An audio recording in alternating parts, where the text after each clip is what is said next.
Ya, hijita, entre ya. Gracias. Que vaya.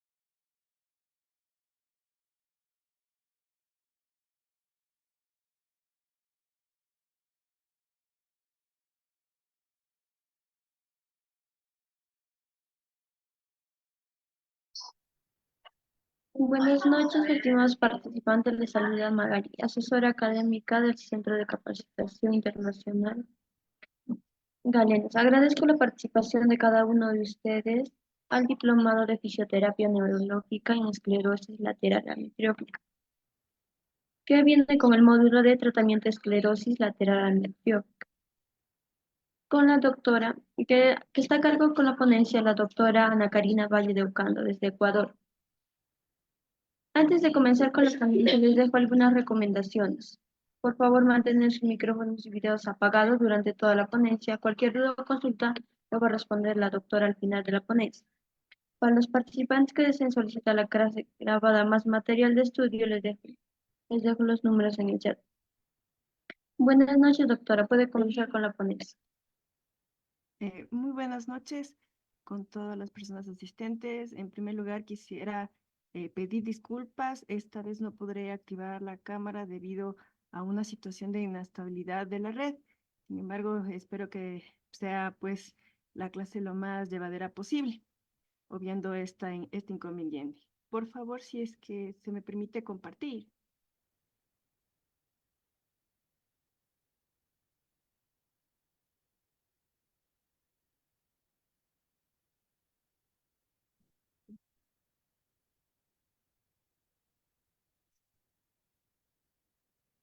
Bien,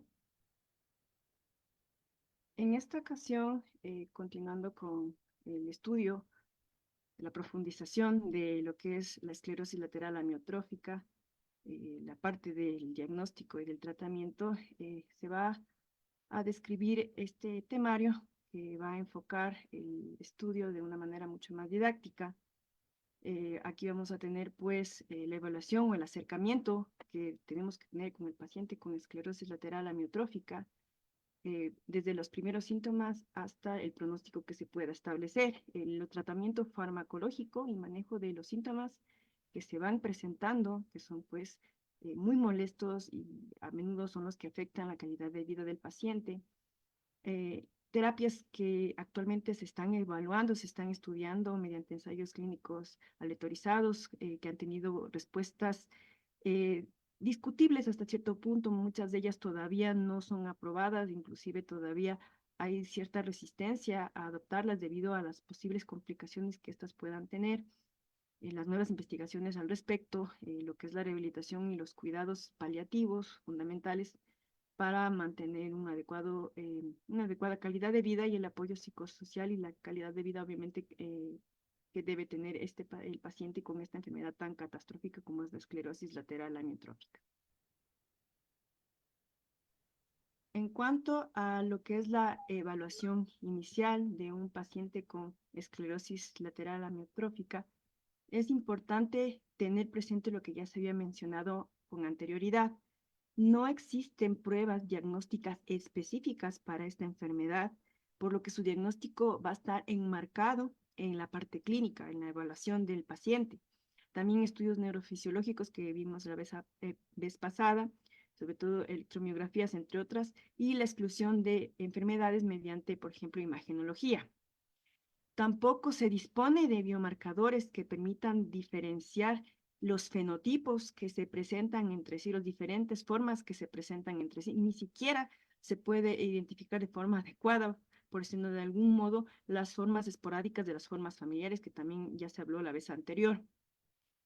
No se puede establecer, por ende, factores pronósticos con base a estas suposiciones. Es muy complicado establecer el pronóstico solamente, inclusive con la sintomatología, aunque existen pues las variantes que tienen una predisposición a progresar más rápido o inclusive aquellas que pueden prolongar un poco más la vida del paciente.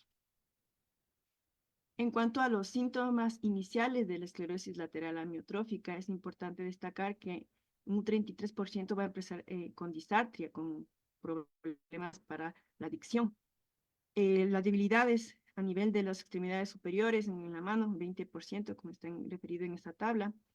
A nivel de la articulación glenohumeral, a nivel de la extremidad superior, 14%, el pie caído solamente un 12.5%, que se presente con fasciculaciones y calambres ya se reduce al 11%, la marcha espástica 4% y la insuficiencia respiratoria como debut es solo el 4%.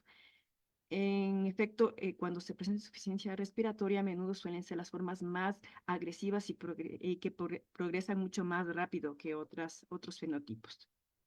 Los criterios diagnósticos, como ya se mencionó, los criterios del SCORAD, requieren principalmente los signos clínicos, los neurofisiológicos o neuropatológicos que involucren afectación en la neuromotora inferior y signos que también estén relacionados con la neuromotora superior, la neurona motora superior. La progresión de los signos y los síntomas que se va a dar de una región a otra, que vamos a evaluarlo, y la ausencia de los signos que nos den a entender que hay otra patología diferente, pues a la que es capaz de producir la degeneración en las motoneuronas, o también hallazgos de neuroimagen que también descarten la posibilidad de esclerosis lateral amiotrófica. En cuanto a las formas clínicas, se basan en la descripción fenotípica en relación a lo que se detalla ahí, la topografía anatómica inicial, donde se va a presentar como debut la simetría cuando es bilateral, en la edad de inicio, a menudo mientras mayor es la persona es mucho más agresivo, la velocidad de progresión de la enfermedad, cuánto dura, la clínica no motora acompañante, que ya vamos a ver que sí hay, aunque obviamente no está relacionada con la parte, con las neuronas motoras, y el origen, si es familiar o si es esporádico, eventual. Según cómo se van a distribuir los síntomas al debut o al inicio, hay las dos formas más conocidas. La medular, también en este caso se considera como clásica, es aproximadamente el 80% de los pacientes. Ahí se presenta una debilidad de carácter indolor en una de las extremidades, pero la exploración, los distintos estudios van a arrojar signos de afectación de las motoneuronas, tanto superior como las motoneuronas inferiores. En lo que respecta a la forma vulvar, esta es apenas el 20% de los casos. Y la sintomatología está relacionada, por ejemplo, a la disartria que habíamos visto, la disfagia y las fasciculaciones linguales, principalmente en la parte del área de la boca. Suele ser muy brusca y se suele, a veces, la forma vulvar confundirse con patologías cerebrovasculares, por ejemplo, eventos cerebrovasculares, pero se distingue de los eventos cerebrovasculares porque, obviamente, la esclerosis lateral amiotrófica es progresiva. Y esta forma tiene un peor pronóstico que la forma medular o clásica. A menudo es mucho más acelerada y mucho más agresiva. Fenotipos que son menos frecuentes de la esclerosis lateral amiotrófica es la forma respiratoria en un 3 a un 5% de los pacientes, en donde uno de los síntomas principales es la disnea, dificultad respiratoria o la ortopnia. Mal pronóstico desde el inicio. La hemipléjica, que también es poco frecuente, si no me equivoco, el epónimo es Mills, síndrome de Mills, y esta tiene la característica de afectar el hemicuerpo respetando la cara. Se menciona, la literatura señala que la afectación predominante es de la motoneurona superior. Fly arm, conocido como forma escapulohumeral, porque se presenta a nivel de esta región. Aquí la afectación se da principalmente en la motoneurona inferior y afecta también las extremidades superiores. Sin bota, mi que el bota. Mi pues eso que rollo bota. Bueno, esta forma, la forma escapulohumeral, se asocia, la literatura señala que tiene una supervivencia bastante prolongada. La mediana es aproximadamente 4 años y el 17% de los pacientes con esta presentación pueden superar los 10 años de vida. El fly leg también es poco frecuente y afecta en cambio los miembros inferiores de forma bilateral pero asimétrica, con un predominio obviamente de la motoneurona inferior. Puede tener algunas variantes, no recuerdo bien el nombre, cuando esta afectación es a nivel distal y bilateral un poquito menos asimétrica. Y head drop, que es de las formas más infrecuentes, hay una afectación importante en los músculos extensores del cuello y suele ser también muy agresiva.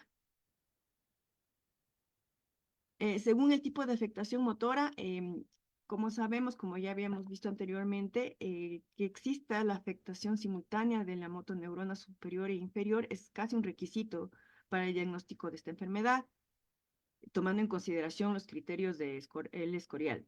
Sin embargo, vale la pena aclarar que puede haber predominancia en afectación, ya sea de la motoneurona superior o la motoneurona inferior, y puede haber signos mínimos, incluso ausentes, de afectación de la otra. Ahí se detallan los signos cuando hay una afectación de la motoneurona a nivel superior o motoneurona a nivel inferior y las distintas formas, las formas de presentación, como se observa cuando hay una predominancia de la motoneurona superior, está relacionado, por ejemplo, con hipotonía, la atrofia muscular ahí descrita, fasciculaciones, hipoarreflexia. Y en el caso de que la afectación sea a nivel de la motoneurona superior, hay espasticidad, clonus, hiperreflexia, aumento del área reflexógena y reflejos patológicos. Y todo esto, obviamente, depende también del sitio anatómico que sea el de origen. A nivel, por ejemplo, vulvar, si hay una afectación a la motoneurona inferior, hay fasciculaciones linguales, atrofia lingual, que ya habíamos mencionado, que es una de las formas menos frecuentes de las dos conocidas, o de las dos de acuerdo a su presentación, pero bastante agresiva. A nivel cervical, va a haber, como se menciona en esa tabla, una amiotrofia de la musculatura, eh, tanto de la mano, también bueno, está relacionado con afectación del cuello. La torácica hay fasciculaciones en la espalda y región abdominal, y la lumbosacra, amiotrofia y pie caído. En el caso de los signos predominantes de afectación en la motoneurona superior, si hay un debut vulvar, lentitud a nivel de la boca, esto es una característica del debut vulvar, reflejos mentonianos vivos, los reflejos nauseosos y bostezos exagerados. Aquí hay formas no motoras como la labilidad emocional, reflejo palmomentoniano y de hociqueo, clavelar, reflejo coriomandibular, es decir, se encuentran exaltados muchos de los reflejos arcaicos que desaparecen pues, posterior a cierta edad. A nivel cervical, signo de Hoffman, a nivel de la mano, reflejos de prensión, regresa, reflejos pectorales, también exaltados.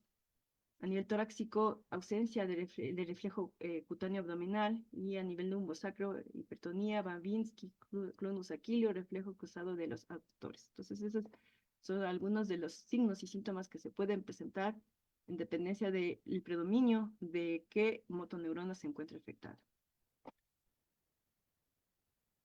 Según afectación no motora, otra clasificación, otra forma de identificar esta enfermedad, se basa en los trastornos cognitivos conductuales y también en la afectación multisistémica de la patología. Eh, la parte de cognitivo-conductual se menciona que es una de las formas no motoras más frecuentes en la esclerosis. Por lo tanto, es fundamental realizar una valoración cognitiva. eh, La literatura señala que aproximadamente el 50% de los pacientes que presentan la enfermedad tienen algún grado de afectación cognitiva que puede ir desde un trastorno cognitivo muy leve a una demencia frontotemporal. Y es por eso que en este apartado, en lo que respecta a los trastornos conductivos conductuales, Se ha hecho un consenso y se ha clasificado a los pacientes en 3 categorías principalmente. Tenemos la esclerosis lateral amiotrófica con degeneración frontotemporal, ahí están sus siglas en ese cuadro. La con predominio de déficit cognitivo y la con alteración del comportamiento. Algo muy importante antes que me olvide, es necesario dentro de puntos o criterios de una buena práctica clínica el realizar una adecuada valoración neuropsicológica desde que inicia la enfermedad a todos los pacientes sin excepción, independientemente de que haya la sospecha o no de afectación cognitiva. Esto obviamente va a ayudar a tener estrategias adecuadas para poder guiar al paciente en el proceso. Estas evaluaciones sucesivas van a depender de la clínica del paciente, obviamente, y a menudo se requiere un esfuerzo multidisciplinario con profesionales del área de salud mental, entre ellos los neuropsicólogos. Esto es muy importante de tomar en cuenta, por lo que se exhorta a realizar un trabajo interdisciplinario. En cuanto a los factores pronósticos, lo que va a determinar, bueno, el pronóstico en la esclerosis lateral amiotrófica es malo. Eso ya lo sabemos, es una enfermedad realmente catastrófica, pero aquello que va a incidir, va a hacer que esta enfermedad sea mucho más agresiva y progresiva, son estos elementos que se mencionan en esta tabla. La clínica vulvar, es decir, el debut vulvar, si hay pérdida de peso. De inicio se había mencionado en unas clases la importancia que tiene la parte muscular y la nutrición en los pacientes que presentan esta enfermedad como un factor que puede acelerar la progresión o que puede retrasar la progresión cuando estos pacientes tienen una buena masa muscular, debido a que es un estado de cierta manera hipercatabólico. El compromiso en cuanto a la función respiratoria, como ya se mencionó, las formas respiratorias suelen ser muy agresivas. La edad, sobre todo en una edad avanzada, la puntuación baja en la escala respiratoria que se menciona ahí, y cuando hay una latencia muy pequeña entre el inicio de los síntomas y el diagnóstico, es decir, es tan agresiva que ya se puede casi diagnosticar inmediatamente. Ahora vamos a ingresar a lo que es el tratamiento farmacológico y también el manejo de los síntomas. Uno de ellos es la cialorrea, eh, excesiva producción de saliva, que obviamente molesta al paciente, puede causar atragantamientos, aspiraciones. Entonces se utilizan algunos fármacos, entre ellos pues antidepresivos tricíclicos como la mitriptilina. Se menciona pues la dosis 25-50 miligramos BID o TID. Se recomienda las noches porque además puede coadyuvar en el tratamiento del insomnio, que se presenta muy frecuentemente y bueno, está relacionado entre otras cosas a los calambres y a las fasciculaciones que pueden llegar a ser muy dolorosos para el paciente. De igual manera, con el antidepresivo tricíclico se puede ayudar a paliar un poco la depresión y la ansiedad que se puede presentar en esta enfermedad. Otro de los fármacos son los antagonistas muscarínicos. Mil disculpas. Y a los antagonistas muscarínicos, me cayó el micrófono. Em, Entre ellos se puede utilizar las gotas de atropina. Eh, bueno, se las utiliza TID y han demostrado como antagonistas muscarínicos mucha eficacia al disminuir la secreción de la saliva. El glicopirulato de igual manera también actúa disminuyendo la producción de saliva, también de paso la producción de ácido estomacal. La dosis, si nomás no recuerdo, es 2 a 8 miligramos.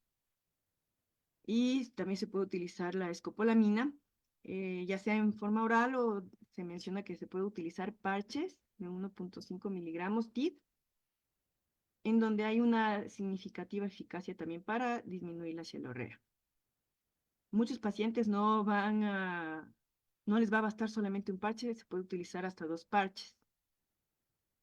Otra opción es la inyección de la toxina botulínica directamente en las glándulas salivales. El problema de este procedimiento, que a pesar de todo ha demostrado resultados, es que tiene una duración solo de 2 meses y se requiere repetidas inyecciones. Obviamente es algo que puede ser muy molesto para el paciente, sin lugar a dudas. En lo que respecta a las secreciones bronquiales que se producen en el paciente y que están pues relacionadas también con la cialorrea y están vinculadas a atragantamientos, aspiraciones, lo ideal es utilizar fármacos que van a realizar un bloqueo a nivel de la parte colinérgica y también adrenérgica, en dependencia de qué tipo de receptor se hable. Entre ellos se mencionan anticolinérgicos, uno de los más usados es el ipatropio y se lo puede administrar por vía inhalatoria, también como broncodilatador en el caso de que se requiera. Metilsantinas, está ahí, la teofilina, también por su acción broncodilatadora. La literatura señala el uso de diuréticos de asa, furosemida. Otros antagonistas adrenérgicos del metoprolol o propanolol, porque también tiene un efecto broncodilatador, y mucolíticos como la N-acetilcisteína.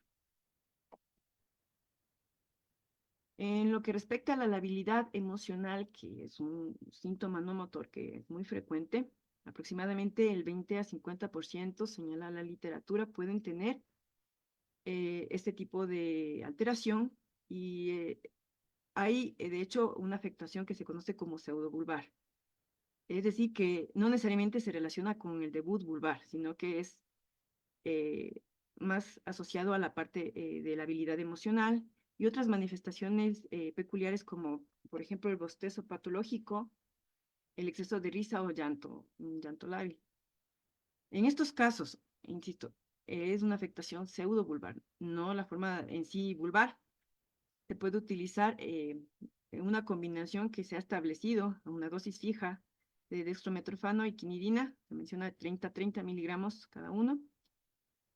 Esto ha demostrado que va a reducir tanto la frecuencia y también la gravedad de los episodios de este exceso de risa y de llanto involuntario y patológico. No obstante, el problema de estos fármacos es los efectos adversos que se dan en el 89% de los pacientes y que ocasionan que en la mayoría discontinúe el tratamiento, entre ellos la disinesia. También, bueno, puede haber somnolencia, obviamente, por el metrofano y las náuseas.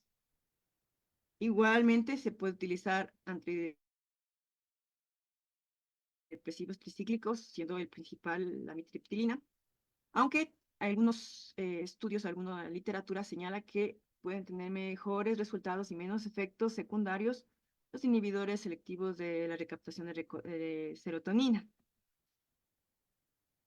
Todo esto hay que tomar en consideración que se requiere hacer un estudio, un análisis del coste y beneficio y la parte de la tolerabilidad, porque hay que tomar en cuenta que al ser una enfermedad crónica, el tratamiento va a ser de manera continua y permanente. Entonces, lo ideal es llegar a un tratamiento que sea lo menos molesto e incómodo al paciente.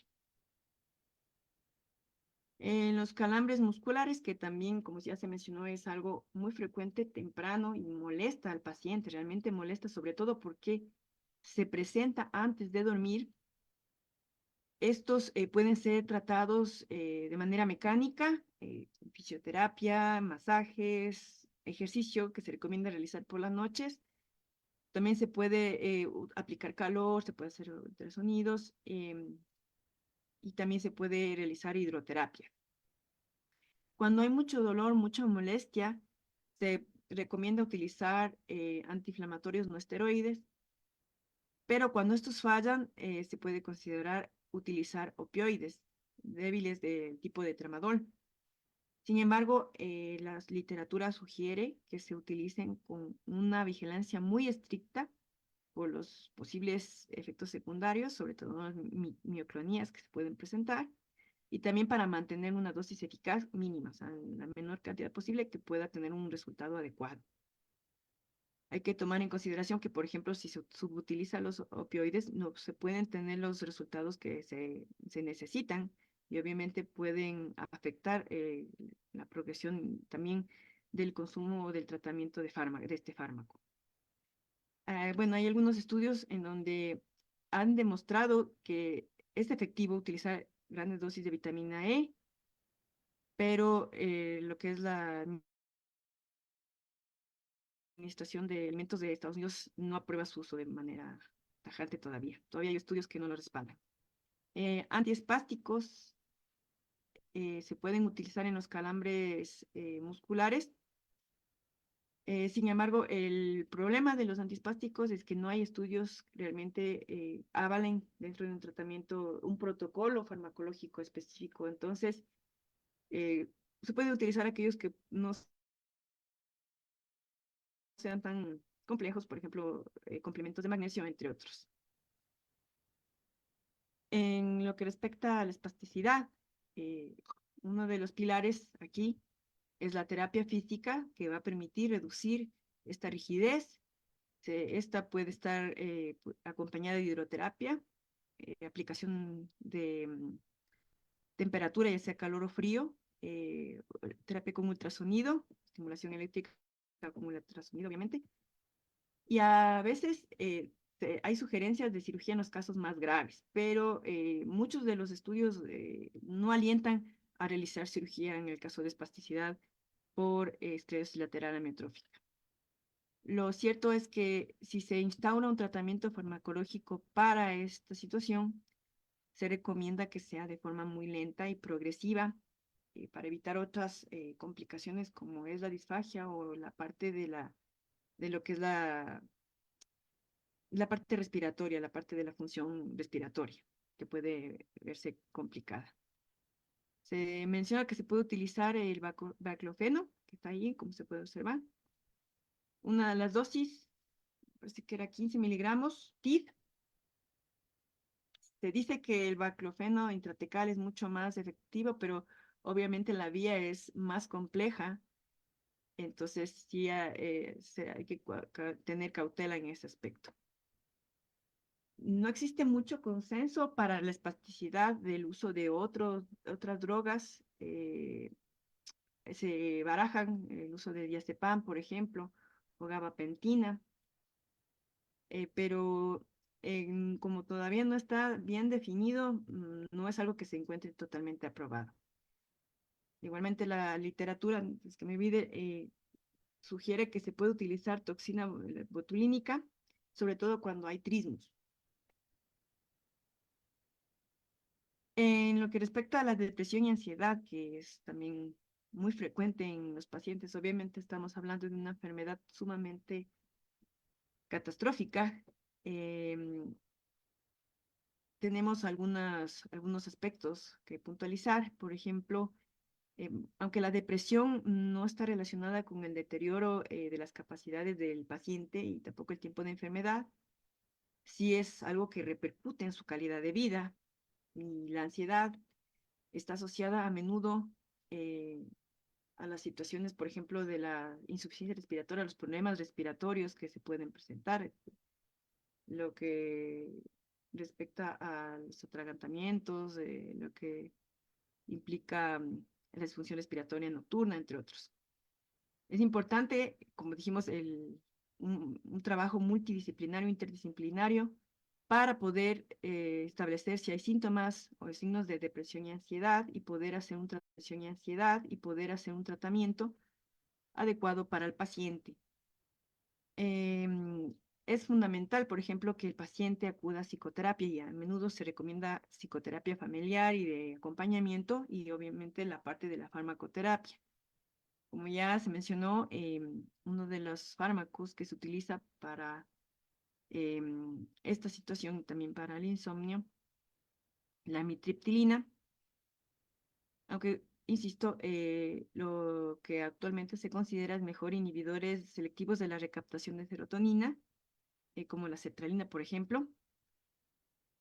En cuanto a ansiolíticos, no está establecido un protocolo ya específico para ello, pero se menciona que se puede usar diazepam por vía oral o también el lorazepam de forma sublingual.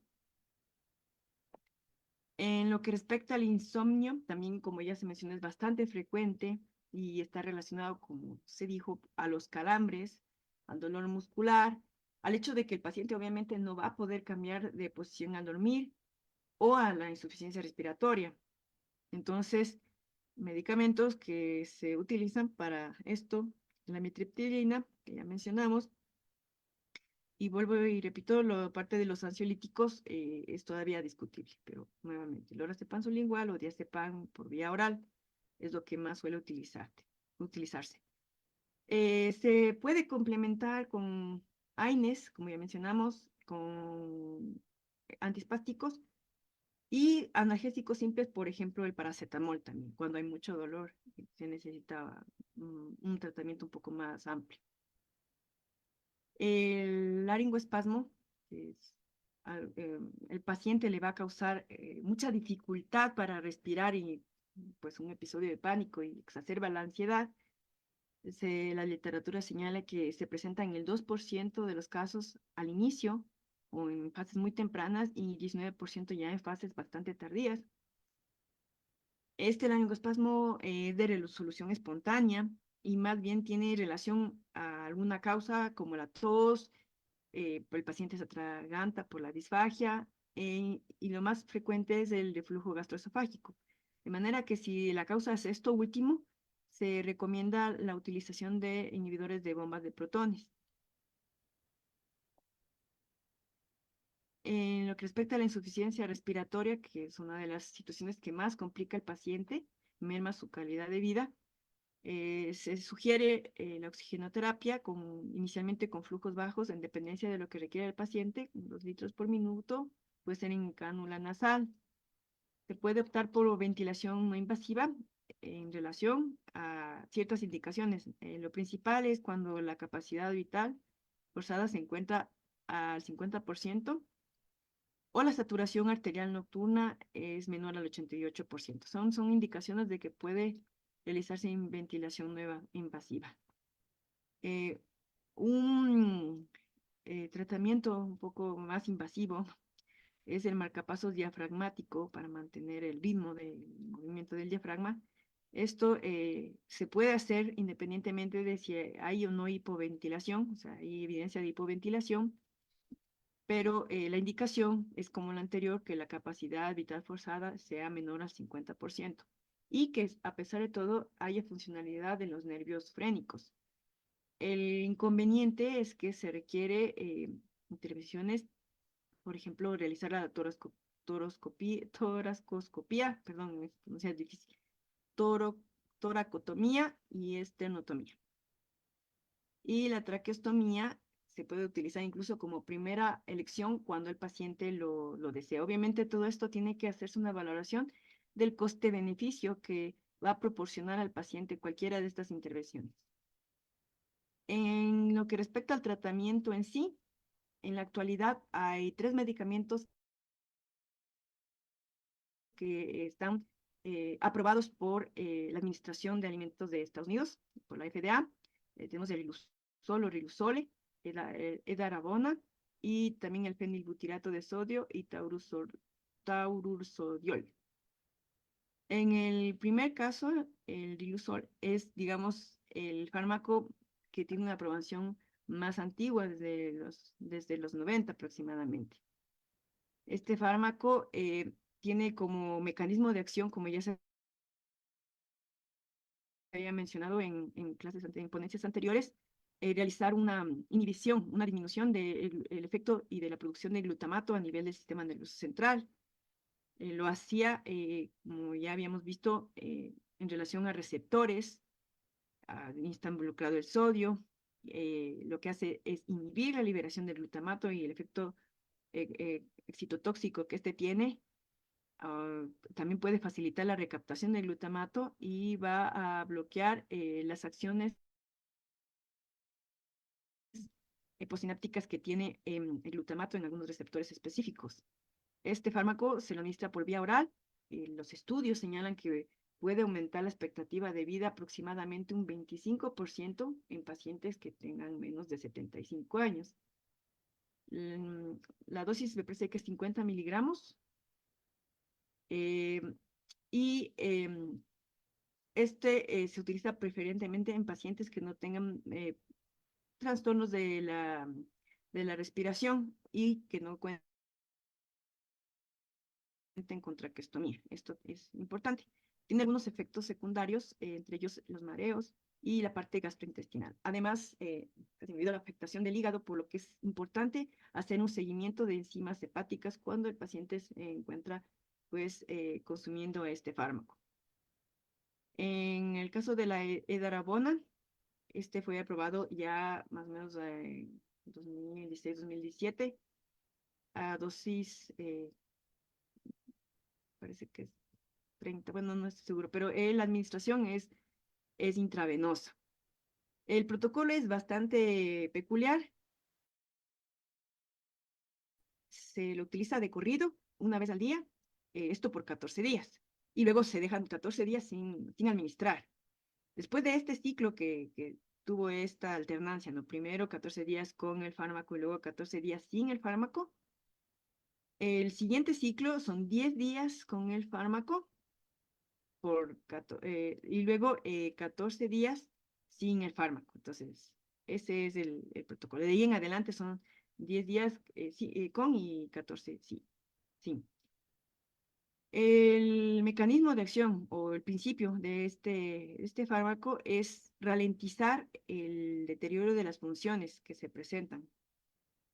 No se conoce, no se ha establecido qué tanto aumenta la supervivencia, no se ha establecido este porcentaje y pueden haber pues efectos secundarios importantes en relación a la vía de administración o también algunas, pues se han involucrado con dificultades en lo que respecta a caminar, sin que, o sea, a veces se sepa claramente por qué.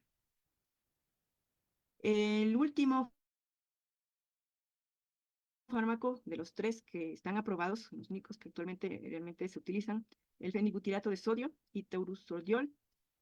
Este fármaco se considera como un inhibidor de histona, que es también un elemento tóxico. No se sabe cómo actúan en conjunto estos dos elementos, pero lo que sí se ha demostrado mediante estudios es que reducen la muerte de las células, de las neuronas, y por ende disminuye el empeoramiento de la progresión de los síntomas de la esclerosis lateral amiotrófica. Este es uno de los fármacos que fue aprobado más recientemente, en el 2022, y sí hay evidencia de una reducción del deterioro en los pacientes en un 25%, también casi similar como el ilusorio. Se sugiere también que aumenta la supervivencia 6 meses más en los pacientes que tienen ya una esclerosis progresada. Este medicamento vienen en sobres y se los va a administrar por vía oral o por zona de alimentación, aunque ya habíamos mencionado que es un poco complejo la parte de la zona de alimentación. Vale la pena señalar que debido a las características de este fármaco, que son ácidos biliares, el taurursodiol es un ácido biliar, pueden presentarse, por ejemplo, diarrea como efecto secundario, incluso también el dolor abdominal. Y algo que suele complicar la administración de este fármaco es el hecho de que tiene un sabor bastante feo, bastante desagradable, según lo reportado. En cuanto a las terapias, perdón, con las terapias nuevas, las nuevas investigaciones que se están realizando, una de ellas es la terapia con células madres, es lo que se ha planteado de forma más reciente. Se está analizando el papel que cumple el implante de las células pluripotenciales en la progresión o en la ralentización de esta enfermedad, pero todavía no hay suficiente evidencia que justifique el uso de este método. Al contrario, los estudios, las investigaciones, lo que están arrojando es muchas preguntas que todavía no se resuelven de forma adecuada. Por ejemplo, no se sabe a ciencia cierta, de forma definitiva, qué tipo de células sería el más conveniente para implantar, tampoco la cantidad o el volumen del implante. Todavía no se tienen claro cómo se debe realizar la implantación, cuál es la vía que se debe tomar. De igual forma, no se sabe dónde implantar, en qué parte del sistema nervioso se puede implantar las células pluripotenciales y qué tanto se va a requerir, cuánto, en qué tiempo la administración de sustancias adicionales o concomitantes, por ejemplo, inmunosupresores. Entonces, todavía esto se está estudiando con la finalidad de definir o descartar el uso terapéutico. Es algo prometedor, pero todavía no está aprobado del todo. Otras drogas que pueden modificar un poco el curso de esta enfermedad, que son descritas en la literatura, aunque muchas de ellas han tenido buenos resultados, sobre todo en la fase 1, incluso no han pasado la fase 2. Se baraja el uso de la ceftriaxona, topiramato, la motrigina, gabapentina, entre otros. Y el uso de, por ejemplo, la vitamina B12 en cantidades altas. Esto porque la hipótesis es que tiene la capacidad de reducir metabolitos tóxicos, parece que es homocisteína, que puede puede estar asociado con la toxicidad en las células neuronales. Vuelvo y repito, hay pocos resultados, todavía muchos no pasan de la fase 2, son promesas que están en evaluación. Otro fármaco es el dexpramipexo, que está ahí en la pantalla. Este fármaco es un antioxidante, se describe como antioxidante que trabaja a nivel mitocondrial. Tuvo un cambio positivo en cuanto a la supervivencia en los ensayos clínicos en la fase 2, pero estos se estancaron o no hubo cambios importantes o relevantes en cuanto a su supervivencia en la fase 3. Por tal motivo no está del todo aprobado. Todavía sigue evaluándose con la finalidad de ver si es que realmente es efectivo. La idea es implementar protocolos farmacéuticos y terapéuticos que tengan un bajo impacto para el paciente y que sean lo más efectivos posible. Se cayó mi micrófono. En cuanto a la rehabilitación y cuidados paliativos, esto es fundamental. Hay que tener siempre presente que esta enfermedad es una enfermedad de un curso inalterable, que es algo que todavía en la actualidad no se puede hacer nada, es una progresión constante. Básicamente, lo único que detiene esta enfermedad es la muerte del paciente, por eso es tan catastrófica. Por tal motivo, la parte de la rehabilitación y la parte paliativa es fundamental, es sumamente necesaria para mejorar, mantener la calidad de vida del paciente, para que el paciente pueda adaptarse de una mejor forma al entorno, para que éste pueda conservar lo que es la autonomía en la medida de lo posible y para que pueda resolver complicaciones que se vayan presentando en el transcurso. La rehabilitación debe iniciarse lo más temprano posible y debe ser a largo plazo, o sea, debe mantenerse por siempre, mientras el paciente lo requiera o mientras esté con vida. Los pilares fundamentales de la rehabilitación es la terapia física, la terapia ocupacional y la rehabilitación neuropsicológica, que también ya se mencionó. La terapia física, facilitar al paciente masajes, procedimientos como, bueno, el ultrasonido, la aplicación de calor que se mencionó, la hidroterapia, ejercicios específicos que permitan mantener la movilidad, que eviten la espasticidad, que permitan mantener de una buena forma lubricadas las articulaciones, que hasta cierto punto eviten que el paciente llegue a la atrofia de manera tan rápida como se produce en esta patología. Además de que hasta cierto punto le permita mantener ciertas actividades habituales y cotidianas de una forma independiente. La terapia ocupacional también es fundamental. Este va a ayudar a mantener y a compensar cuando la función ya está deteriorada. Así se va a preservar esa autonomía que se necesita y va a permitir que mediante la terapia ocupacional se evalúe cómo el paciente se va adaptando y involucrando en el ambiente.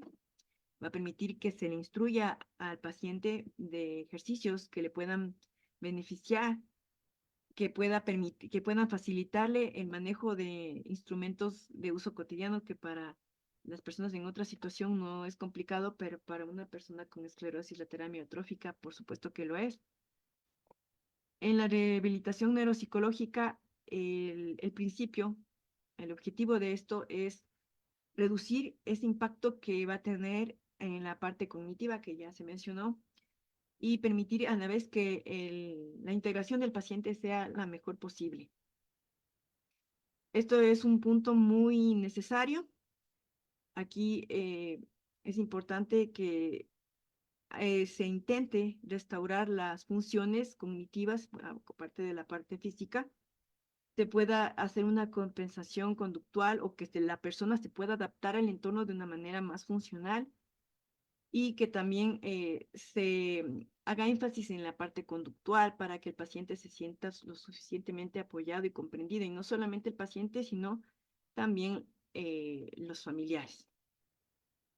En lo que respecta a apoyo psicosocial y calidad de vida, hay algunos principios: impartirle cuidados psicosociales, mucha atención en la parte de la calidad de vida del paciente y no olvidarse de alguien importante como es el cuidador.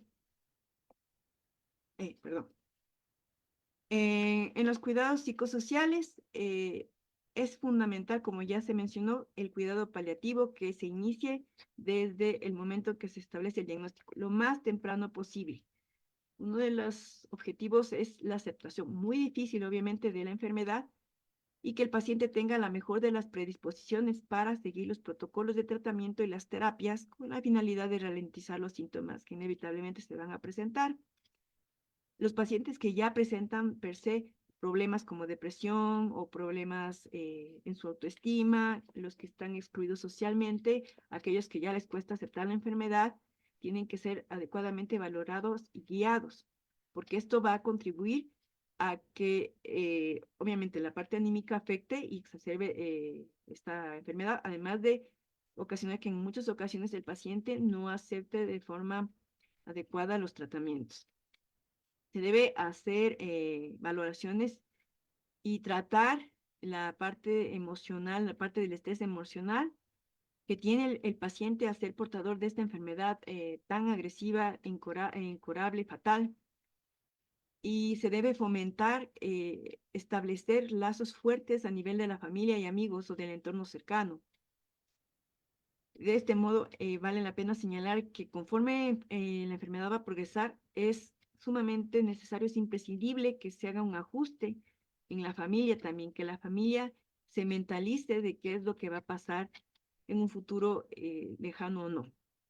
Los amigos y la familia obviamente van a influir mucho, ya sea positiva o negativamente, y van a contribuir en la calidad de vida de los pacientes con esclerosis lateral amiotrófica.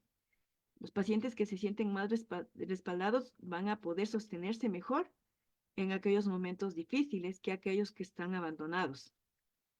Una de las sugerencias de la literatura es que se realicen o se establezcan grupos de apoyo que permitan que los pacientes compartan sus vivencias con personas que también tienen la enfermedad para que ellos puedan identificar esta realidad y sentirse más apoyados y comprendidos. En la calidad de vida es necesario entender, es fundamental tener presente que la esclerosis lateral amiotrófica hasta el momento es una enfermedad progresiva, es una discapacidad totalmente inevitable en la función del individuo y va a haber una reducción de las habilidades para realizar acciones cotidianas que aparentemente son fáciles, lo que obviamente va a repercutir la calidad de vida. Por lo tanto, es fundamental, es importante que la terapia se enfoque en mejorar estos aspectos, en darle la mayor comodidad posible al paciente y sobre todo hacerle también sentir acompañado. Entonces, la parte farmacológica debe estar acompañada de la parte psicológica de manera indiscutible. Es necesario, se insiste en tener un grupo sólido, lazos fuertes a nivel familiar o a nivel de amigos, redes que sostengan para que puedan superar, subsanar esas limitaciones en la calidad de vida, no solamente del paciente, sino de la familia. También sería bueno que existan apoyos adicionales, que eso no se da en cuanto a la carga económica que en muchas ocasiones va a ocasionar el hecho de que es una enfermedad que requiere muchos fármacos, tratamientos, fisioterapia, entre otros, pero además en ocasiones o en el transcurso de la enfermedad, algún familiar o el cuidador deberá dejar de trabajar para cuidar al paciente y en algunas ocasiones es cabeza de la familia o el principal fuente de sustento. Entonces, eso, la sociedad también debería dar un apoyo adicional a las personas que están en este círculo, tanto del enfermo como de cuidadores de pacientes con esclerosis lateral amiotrófica.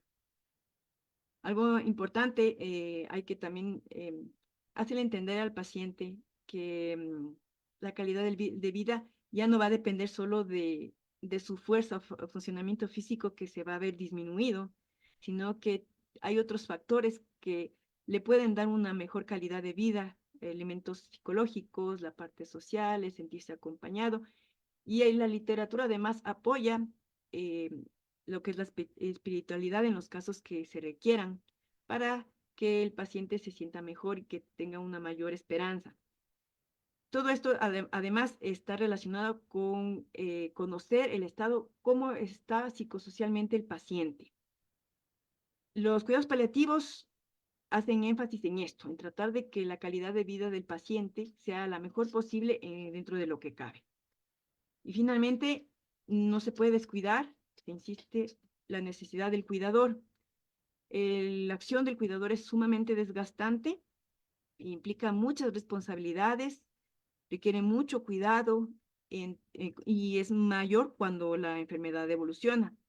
Entonces, muchos de los problemas también recaen en el cuidador, que se ven obligados a dejar actividades cotidianas, alejarse de la vida social y la vida laboral, y esto puede afectar psicológicamente, puede tener repercusiones a la larga. Entonces, también el cuidador debe estar dentro de un estudio, de un manejo interdisciplinar, en donde se haga énfasis en la parte psicológica para evitar que caiga en depresión, ansiedad o se desespere ante el deterioro progresivo e inevitable de la enfermedad. El marco apelativo también involucra que las necesidades del cuidador sean subsanadas, que el cuidador tenga adecuado asesoramiento, que forme parte de grupos de apoyo, que tenga, no sé, acceso a primeros auxilios psicológicos, entre otros, de tal manera que se sienta lo suficientemente acompañado para poder continuar con esta gran responsabilidad, teniendo en cuenta que la enfermedad inevitablemente va a tener un mal desenlace. Y esas son las referencias. Muchas gracias.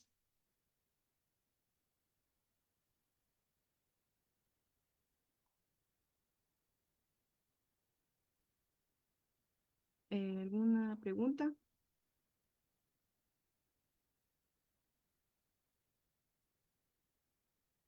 Todo quedó claro, muchas gracias. Ya, entonces doy por terminada la sesión. Muchas gracias. Gracias.